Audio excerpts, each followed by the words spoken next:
সাবেক স্ত্রীকে নিয়ে হোটেলে পুলিশ সদস্য, বিশেষ অঙ্গে ব্লেডের আঘাত।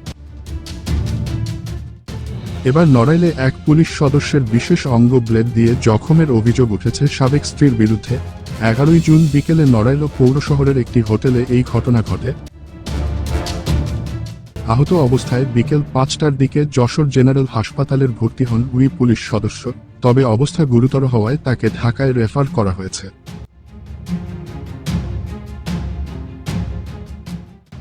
জানা গেছে, ওই পুলিশ সদস্যের বাড়ি নড়াইলে, তিনি যশোর পুলিশ লাইনে কর্মরত।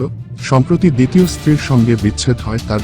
সাবেক স্ত্রীকে নিয়েই মঙ্গলবার সকালে নড়াইলে যান ওই পুলিশ সদস্য। দুপুরে স্টেডিয়াম পাড়ার একটি হোটেলে ওঠেন তারা। সেখানে বিশেষ মুহূর্তে নারী ব্লেড দিয়ে সাবেক স্বামীর বিশেষ অঙ্গে আঘাত করেন। রক্তাক্ত অবস্থায় তিনি নড়াইল সদর হাসপাতালের ছুটে যান। সেখানে থেকে ব্যান্ডেজ করে যশোর জেনারেল হাসপাতালের ভর্তি হন।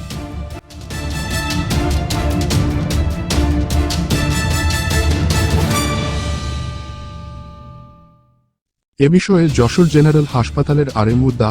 আব্দুস সামাদ জানান, ওই পুলিশ সদস্যের বিশেষ অঙ্গের বেশিরভাগই কেটে গেছে, সেলাই করা হয়েছে, তবে অঙ্গটি ব্যাপকভাবে ক্ষতিগ্রস্ত হয়েছে।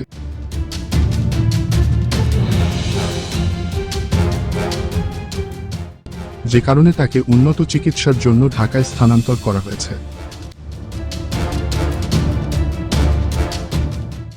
যশোরের অতিরিক্ত পুলিশ সুপার বেলাল হোসাইন জানান, তিনি ঢাকায় অবস্থান করছেন। তবে ঘটনাটি শুনেছেন, দ্বিতীয় স্ত্রীর সঙ্গে সাংসারিক গোলযোগের কারণে এ ঘটনা ঘটেছে।